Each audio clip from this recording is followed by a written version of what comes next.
아까 말씀드린 것처럼 실제 여러분들이 개발하실 때 많이 사용하실 클라이언트 영역에서 사용하는 웹 컴포넌트 관련돼서 간단하게 말씀을 드릴게요. 웹 컴포넌트라는 게 아까도 말씀을 드렸는데 일반적인 HTML 형태로의 개발을 많이 해보셨을 거예요. 뭐 인풋 태그를 사용을 한다든지 폼 태그 통해서 한다든지 뭐 jQuery의 AJAX라든지 뭐 그런 것을 사용해서 개발을 해보셨을 텐데 반복적으로 사용되는 형태를 태그화 시켜가지고 그 태그 내에 기능을 내장하는 형태로 구성이 되어 있어요. 그리고 폴리머라는 라이브러리가 생소하실 텐데 저도 여기 와서 처음 알게 된 거였거든요. 이게 구글에서 개발된 웹 개발 이제 오픈소스 라이브러리인데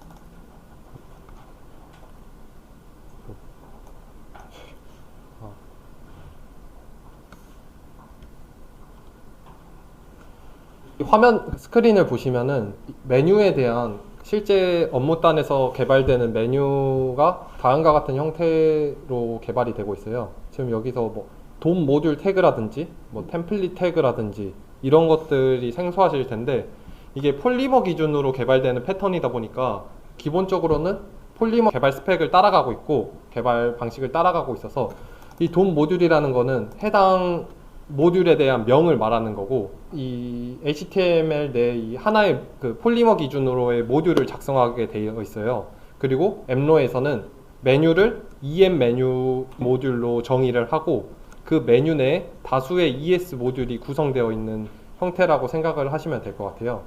그래서 그런 것들은 후에 그 폴리머 개발을 직접 하시면서 아실 것 같고 제가 교육을 하게 될 거는 이쪽에서 개발관에 보시면은 이게 엘리먼트 태그 영역이거든요. 여기 보시면 SC AJAX라든지 CC 어서 체커, CC 페이지 타이틀 바 그리고 이 아래로 내려가면은 뭐 SC 그리드, SC 버튼, SC 라벨 등으로 이렇게 태그 형태로 구성되어 있는 걸 보실 수 있어요. 이게 앱노에서 제공하는 웹 컴포넌트 모듈 내 구성 요소라고 생각을 하시면 되고 이러한 것들이 내부적으로는 저희가 일반적으로 AJAX 사용할 때 URL 설정이라든지 그런 것들을 태그화해서 명시적으로 정의를 하고 있는 거예요.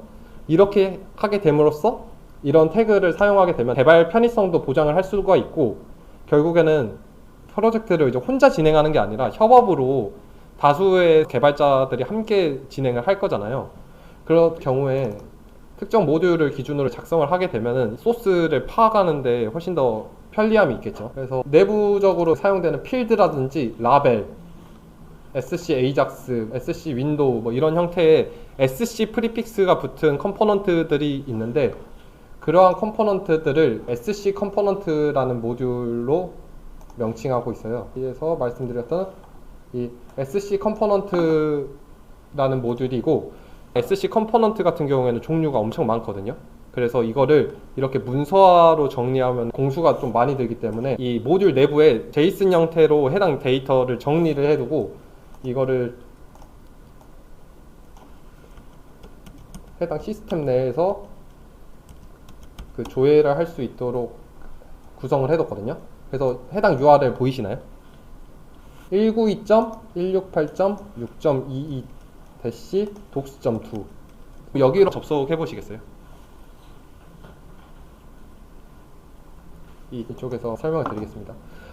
스마트 스위트 9라고 명시가 되어 있는데 여기서 SC 엘리먼트 메뉴를 클릭을 해보시면은 SC AJAX 버튼 그룹, 캐시, 체크박스 필드 등 이제 SC 컴포넌트 내에 있는 필드들을 다 조회가 가능해요.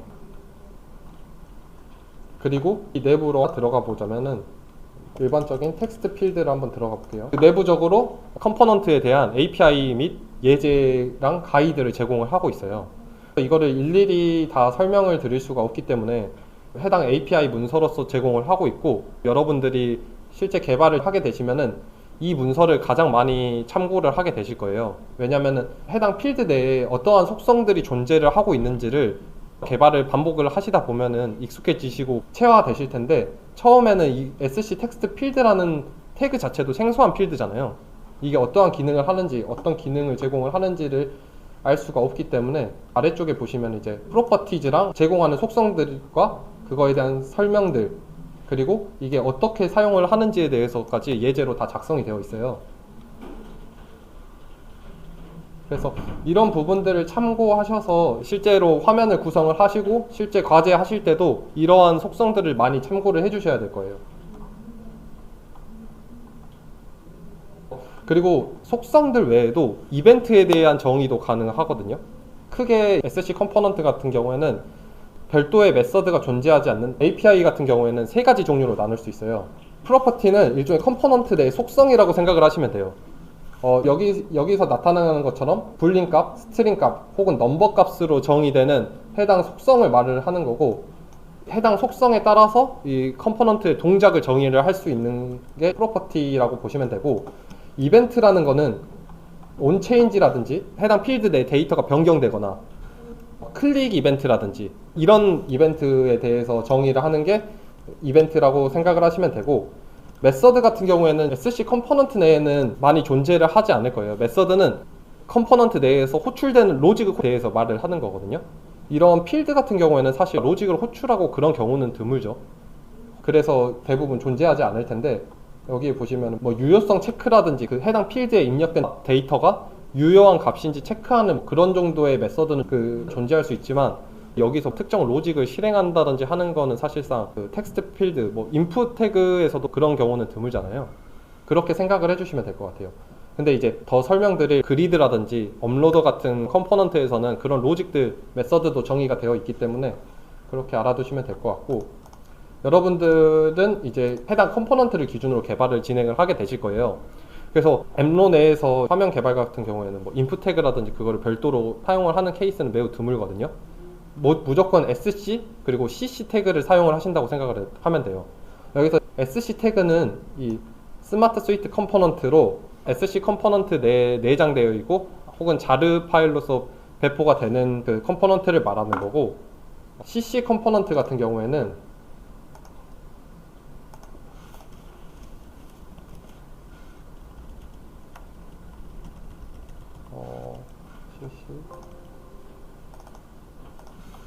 커스텀 컴포넌트의 약자예요. 그래서 이거는 프로젝트 자르 파일 내에 있는 게 아니라 프로젝트 영역에 존재를 하고 있고, 이것들은 이제 특정 기능에 대해서 모듈화를 시켜서 컴포넌트로 제공을 하는 거고, 이런 게 반복적인 케이스로 사용을 하는 경우가 있잖아요. 그리드 영역에서 특정 툴바라든지 동일한 패턴으로 사용을 하게 되는 케이스가 자주 발생을 하게 되는데, 그거를 매번 동일한 형태로 만들어주기는 귀찮으니까 개발 편의성을 보장하기 위해서 프로젝트 내에 CC라는 태그로 해서 SC 태그를 조합해서 혹은 그 외에 특정 기능들을 조합을 해서 커스텀 컴포넌트를 만드신 거라고 생각을 하시면 될 것 같아요. 해당 부분을 일일이 다 살펴보실 필요는 없어요. 실제 업무 개발 패턴을 보시면은 거의 유사한 패턴으로 반복되는 형태거든요. 그래서 해당 컴포넌트를 이해하고 공부하실 필요보다는 개발을 계속 하게 되시면은 패턴이 익숙해지시고 화면을 구성하는 데 있어서 이때는 어떤 거를 써야 된다, 이런 규칙들을 체화하시게 될 거예요. 그러면은 그때는 해당 부분의 기능에 대해서 자연스럽게 쓰게 되시겠죠. 자주 사용하는 컴포넌트라고 하면은 아까 말했던 뭐 SC 텍스트 필드, 체크박스 필드, 콤보박스 필드 같이 입력값에 대한 필드라든지, 아니면 버튼 같은 경우에는 클릭에 대한 이벤트를 정의를 해야 되니까 이벤트 속성을 많이 사용을 하겠죠. 그런 것들을 정의를 하는 거고, 코드를 보시면은 SC AJAX라는 게 있어요. AJAX 통신을 웹 어플리케이션 개발을 해보시면서 많이 사용을 하셨을 텐데, 그거를 정형화해서 코드화 시킨 게 SC AJAX 컴포넌트라고 생각을 하시면 되고, 이 URL을 기준으로 동일하게 호출을 한다고 생각을 하시면 돼요. 이거에 대한 사용법은 개발 교육을 하시면서 직접 사용을 하게 되실 거라서 이러한 컴포넌트를 사용을 한다. 이 개발 간의 SC 그리고 CC 프리픽스로 정의된 컴포넌트를 사용을 해서 화면을 구성을 한다라고만 알아두시면 될 것 같습니다. 그래서 SC 컴포넌트는 해당 문서를 많이 봐주셔야 되고, SC 그리드 같은 경우에도 그리드 내 엘리먼트들을 이렇게 설명이 되어 있는데, 컴플런스 내에도 그리드에 대해서 가이드를 제공을 하고 있어요. 왜냐면 그리드 내에서 별도로 사용하는 뭐 페이징 기능이라든지 차트 기능이라든지 그런 다양한 기능들이 별도로 존재를 하거든요. 그리고 개발 레퍼런스가 뭐 동적 그리드 생성이라든지 그런 레퍼런스들을 제공을 해드리기 위해서 개발자 가이드가 별도로 존재를 하고 있고, 이것도 동일하게 보시면은 아까 말씀드린 것처럼 프로퍼티, 이벤트, 메서드로 나눠지는 속성들을 제공을 하고 있습니다. 그리드 API도 다양한 종류의 API가 존재를 하거든요. 근데 이 그리드 API만 봐도 이렇게 속성들이 엄청 많기 때문에 처음에 개발을 하게 되시면은 이런 속성들을 찾아가시기 바쁘실 거예요. 근데 이런 거를 이제 많이 찾아보시고 자주 사용을 해보시면은 적응이 되시기 때문에 뭐 따로 공부하실 필요 없이 개발을 수행을 하게 되시면서 익숙해지실 거라고 생각을 합니다. 1차적으로는 자기가 어떤 컴포넌트를 쓰는데 이러한 기능이 있는지는 찾아보는 정도의 수고는 필요한 부분이라고 생각이 들고, 그럴 때는 검색을 하면 되겠죠. 뭐 헤더 컬럼에 대한 거라면은 보통 네이밍 자체가 헤더 영역에 대해서는 이렇게 작성이 되어 있고 또 예제로도 나와 있기 때문에 이런 것들을 하나하나 적용해 보시면서 실제 화면에서 그 결과를 보시고 그렇게 진행을 하게 되실 거라고 생각을 합니다. 그래서 일단 API들을 제공하고 있다는 것만 알아두시고, 여기서 몇 가지 알려드릴 거는 이 개인화라는 개념을 알고 계셔야 되는 게, 개인화는 시스템을 사용하고 있는 사용자들이 고객사에서 운영을 하게 된다면은 그 고객사 내 사용자들이 다수 있겠죠. 근데 비개발자이신 분들, 사용하는 분들, 구매 시스템을 사용을 하시게 되면은 사실상 이 부서별로 업무 영역이 정해져 있고, 그럼 특정 메뉴만 반복적으로 사용하는 케이스가 많으실 거예요. 만약에 병원 내 수납 관련된 간호사라고 하시면은 그 분들은 수납 관련된 메뉴들을 병원 내 시스템에서 자주 이용하실 거 아니에요? 그런 분들은 특정 영역에 대한 메뉴를 사용을 하실 텐데, 그 메뉴에 대해서 이제 익숙해지게 되시면은 예를 들어서 이거를 이런 거를 말씀드려야 돼요. 메뉴를 사용하는 업무 사용자라고 생각을 하게 되시면은, 근데 이 그리드를 보시면은 나타나는 정보가 정말 많아요. 근데 자기가 업무를 수행하면서 이거는 실질적으로 사용할 필요도 없고 자기 업무에는 연관이 없는 부분이 분명 존재를 할 수 있잖아요. 그런 거를 개인화 설정을 통해서 나는 대표자 명이랑 국가 같은 거는 나에게는 불필요한 정보야 라는 거를 이제 사용자가 스스로 판단을 할 수가 있고, 그럼 이거를 굳이 자기가 볼 필요가 없잖아요. 그런 컬럼들을 안 보여지게 설정을 할 수가 있거든요. 그리드 내에 해당 버튼들을 통해서 이루어지는데, 이거는 해당 그리드를 이제 엑셀로 다운로드하는 기능이고, 이 두 번째 버튼을 클릭을 하게 되면은 컬럼 목록들이 나오고, 여기서 체크를 해제를 하게 되면은 해당 컬럼이 안 보여지게 되어 있어요. 이렇게 사용을 하는 정보를 매번 조회를 할 때마다 컬럼들을 감추게 되면은 불편하잖아요. 사용자들은 매번 이거를 똑같이, 나는 항상 이건 안 보는데 감춰야 되면 불편하니까 그거에 대한 개인화 정보를 저장을 할 수 있는 기능을 제공을 하고 있고, 이거를 여기 이 버튼을 통해서 제공을 하고 있어요. 그래서 이 버튼을 저장을 하게 되면은 개인화 정보가 저장이 되게 되고, 그러면은 새로 고침을 했는데도 지금 이 숨김 처리된 부분들이 유지가 되고 있죠. 이러한 기능이 개인화 기능이라고 생각을 하시면 되고, 이런 기능들을 제공을 하고 있습니다. 이게 내재화돼서 제공을 하고 있는 부분만 알아두시면 될 것 같아요. 여기에 대해서 추가 개발을 진행을 하게 되신다고 하면은 아래에 있는 부분들을 참고를 하셔서 개발 레퍼런스를 가져가시면 될 것 같고, 그 외에도 뭐 그리드 페이징 관련돼서는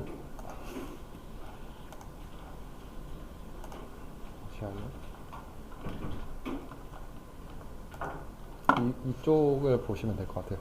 그리드 페이징 같은 경우에 어떤 케이스에서 사용을 하게 되냐면은, 데이터가 당연히 뭐 수백 건일 수도 있지만 아까 말씀드린 거는 수천 수만 건의 데이터를 한 번에 조회를 하게 되면은 메모리상으로도 그리고 속도상에서도 이슈가 생길 수 있어요.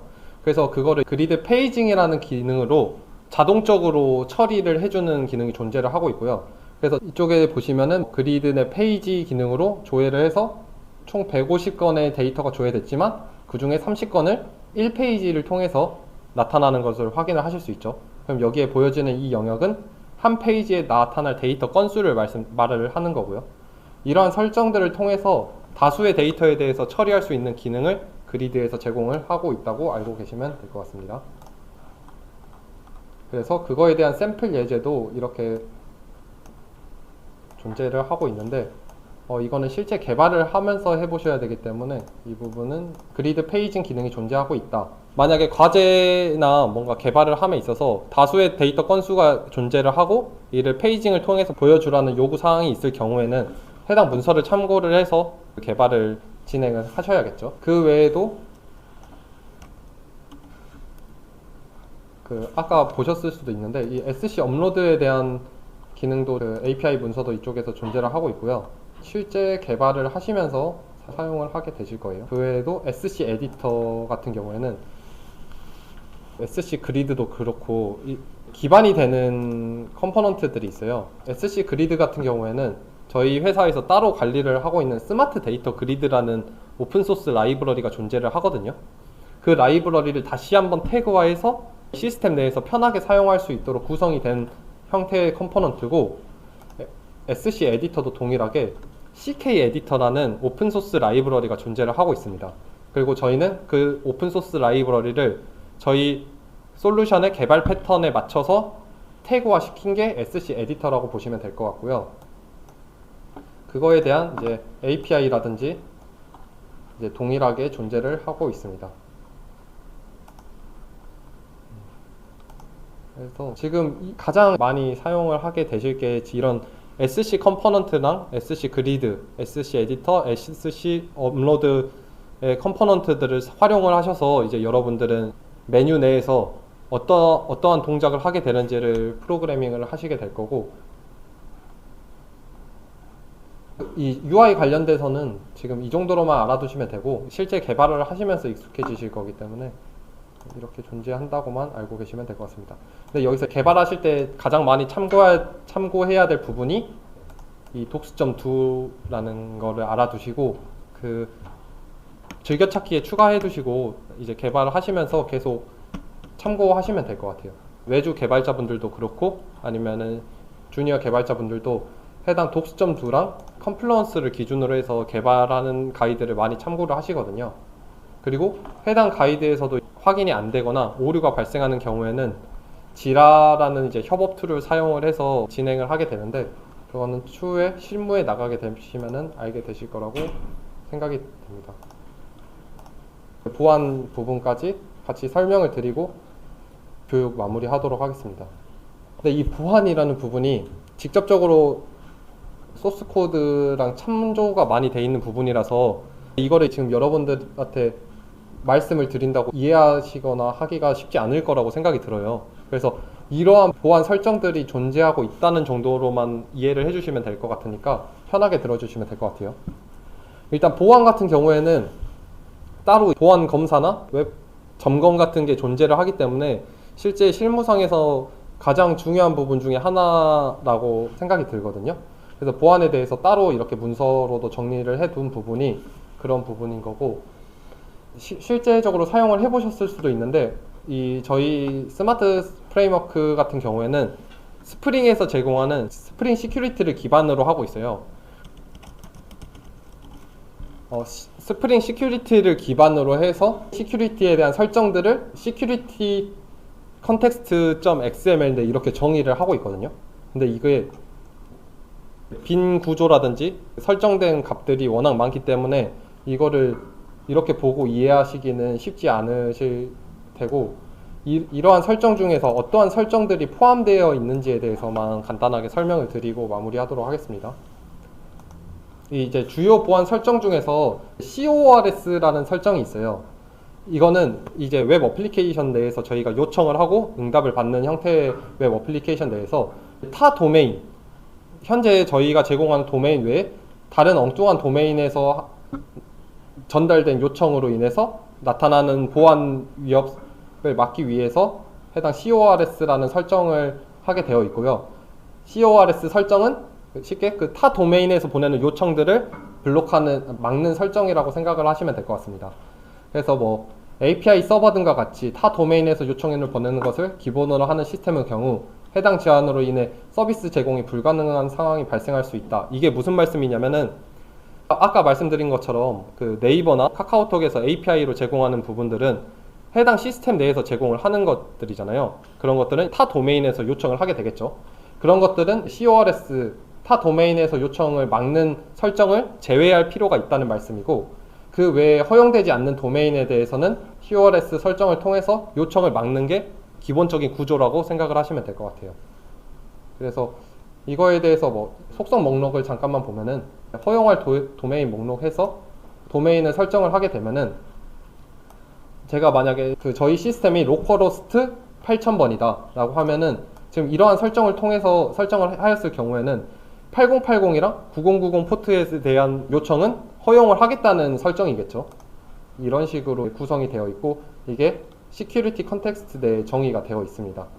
그 내부 로직 같은 경우에는 뭐 커스텀 필터로 등록돼서 뭐 특정 필터 기준으로 이후에 실행이 된다라는 설정이 되어 있는데, 이런 딥한 부분까지는 현재 알아두실 필요는 없을 것 같고, 이렇게 설정을 하게 되면은 실제 업무단에서 CORS를 적용을 해서 요청을 보낼 거야 라는 표시만, 설정 속성만 정의를 해주면 되거든요. 그래서 이게 SC AJAX의 속성으로 들어가 있는 것을 확인을 하실 수 있습니다. 그 다음에는 XSS 필터링에 대해서 간단하게 설명을 드릴게요. 이거 같은 경우에는 저희가 서버랑 클라이언트 간에 데이터가 왔다 갔다 하게 되잖아요. 근데 데이터 내에 특정 악성 스크립트를 통해서 실제로 그 로직을 강제할 수가 있어요. 예를 들어서 뭐 이런 스크립트 태그나 링크 태그를 만약에 데이터 내에 포함하게 된다면은, 그게 실제로 업무상에서 코드상으로 추가되는 데이터의 경우에는 이게 직접적인 영향을 받을 수 있겠죠. 데이터가 추가됨에 따라 이 스크립트 태그가 활성화되고 자신이 원하지 않는 형태의 데이터들이 갑자기 참조됨으로써 데이터가 유출되거나 아니면 특정 동작을 강제할 수 있는 경우가 발생할 수 있습니다. 악성 스크립트를 삽입하는 그런 공격들이 해킹의 방식 중에 하나인데, 그거를 방지하는 게 크로스 사이트 스크립팅, XSS 필터링이라고 생각을 하시면 되고, 저희 그 프레임워크 내에서 동작하고 있는 XSS 필터 같은 경우에는 화이트리스트랑 블랙리스트 필터로 적용이 되고 있어요. 화이트리스트는 말 그대로 허용을 하는 리스트를 말을 하는 거고, 블랙리스트는 같은 경우에는 허용을 하지 않는, 막는 경우를 말을 하는 겁니다. 그래서 만약에 아까 예시로 들어드리면은, 이제 블랙리스트 방식으로 지금 예시가 나와 있는데, 블랙리스트 내에서 태그 리스트로 구분이 되고, 바디, 아이프레임, 뭐 메타, 오브젝트, 스크립트, 링크, 뭐 이러한 태그들이 정의가 되어 있잖아요. 이러한 태그 데이터들이 데이터 내에 포함이 되어 있으면은 그 데이터를 스캔함으로써 해당 데이터를 읽어드리고 그 패턴을 확인을 해서 해당 데이터를 제외하는, 실제로 요청되는 데이터 내에 스크립트 블라블라 뭐 이런 식의 데이터가 존재를 한다면은 이 패턴 데이터들을 이 필터 과정에서 읽어드리게 되고 이 데이터를 삭제해서 저장이 돼요. 그럼 실제로 저장되는 데이터는 존재하지 않겠죠. 이런 악성 데이터들을 제외하는 영역이 해당 XS 필터링이라고 생각을 하시면 될 것 같습니다. 이건 태그뿐만 아니라 뭐 태그 내에 정의되는 속성도 이렇게 정의를 할 수 있는 것을 확인을 하실 수 있습니다. 그리고 이 CSRF라는 개념은 요청에 대한 인증값이라고 생각을 해주시면 좋아요. 해킹 공격 중의 일환으로 뭐 사용자랑 의지랑 무관하게 공격자가 추가 의도한 행위를 요청을 하게 되는 경우를 막기 위해서 CSRF라는 그 방어라는 개념의 그 보안 설정이 되어 있는데, 해당 개념은 어떤 형태냐면은 리퀘스트 내에 CSRF 토큰이라는 값을 포함하게 되어 있어요. 그러면은 요청을 받는 서버에서는 그 토큰 값을 검증을 하는 거죠. 그래서 그 토큰 값이 유효하다 하면은 그 유효함으로써 이 요청이 올바른 요청이구나 판단할 수 있는 보안 설정이라고만 생각을 하시면 될 것 같아요.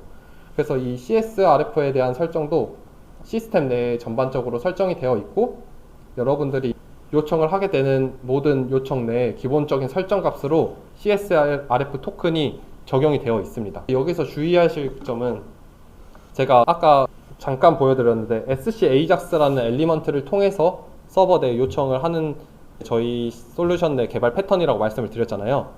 그 개발 패턴에 맞게 이 CSRF 토큰도 SC AJAX 동작 간에 추가되도록 설정이 되어 있어요.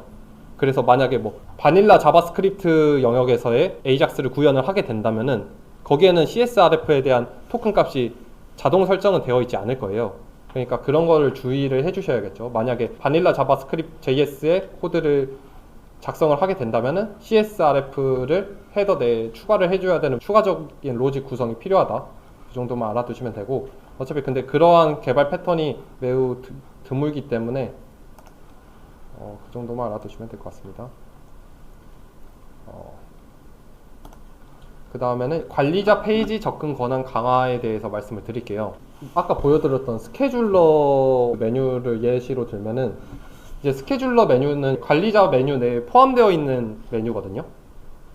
물론 솔루션 내부적으로는 그 로그인한 세션 유저를 정보를 기반으로 해서 해당 메뉴가 보여질지 안 보여질지 여부를 확인은 하기는 하지만 그걸로는 보안 취약 상황에 걸릴 수가 있기 때문에 이 해당 메뉴 내에 접근을 할 때 다시 한번 패스워드를 관리자 권한을 체크를 하는 기능을 제공을 하고 있어요.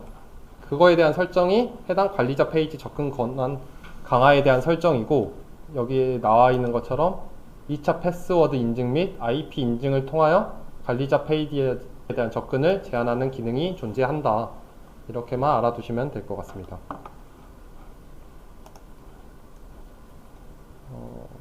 데이터 암호화 같은 경우에 기본적으로 설정이 되는 부분인데, 암호화에도 다양한 종류의 암호화가 존재를 하잖아요.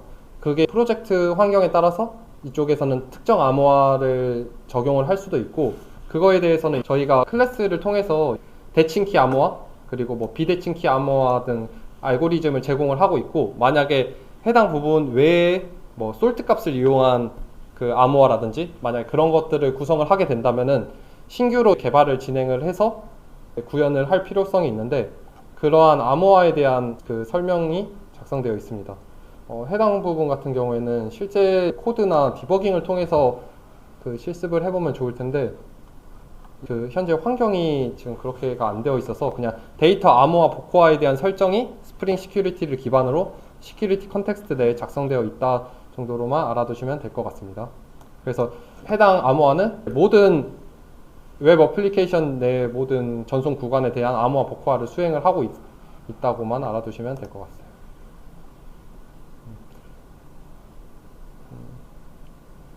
그 외에도 뭐 미사용 계정 관리는 뭐 계정 만료라든지 그거에 대한 설정, 그리고 에러 메시지 처리, 뭐 404 에러가 뜨면은 특정 JSP를 호출을 한다. 아니고 또 뭐 패스워드 복잡도, 뭐 분실 시 복구 절차, 뭐 패스워드 암호화, 뭐 이러한 변경 주기 설정 등 그 보안 시스템을 제공을 하고 있다. 이런 부분들은 실제로 스프링 시큐리티, 그러니까 시큐리티 컨텍스트 내에 적용이 되어 있어서 일일이 설명을 드릴 것까지는 없을 것 같아요. 대신 이 로그인 정도만 알아두시면 좋을 것 같아서 로그인만 설명을 드리고 마무리하도록 하겠습니다.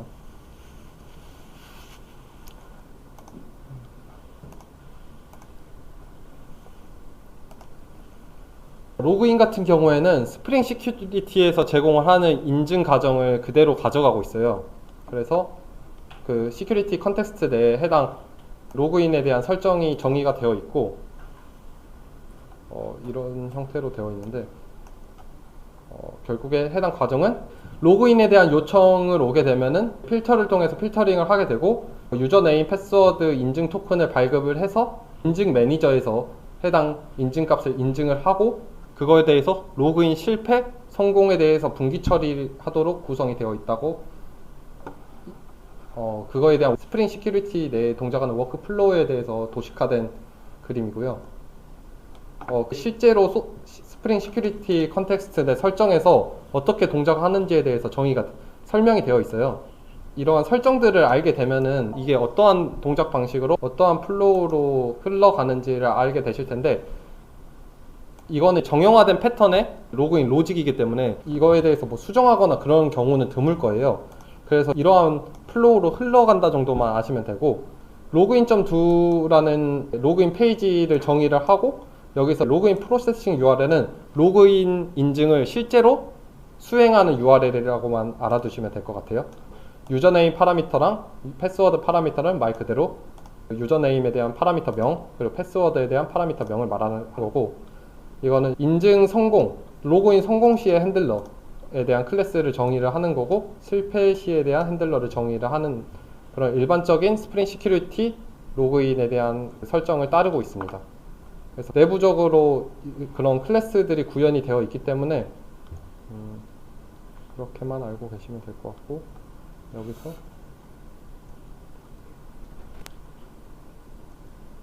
아까 말씀드린 것처럼 로그인 프로세싱에서 실제 로그인 인증을 수행을 한다고 했잖아요.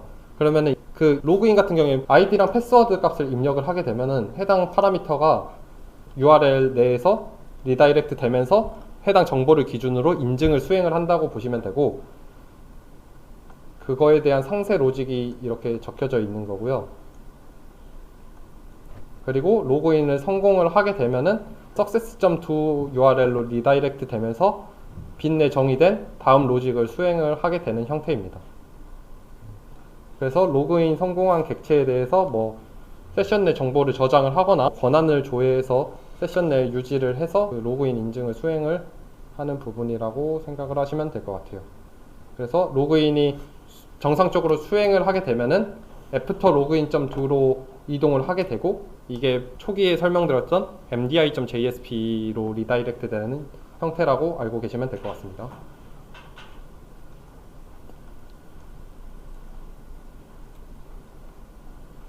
네.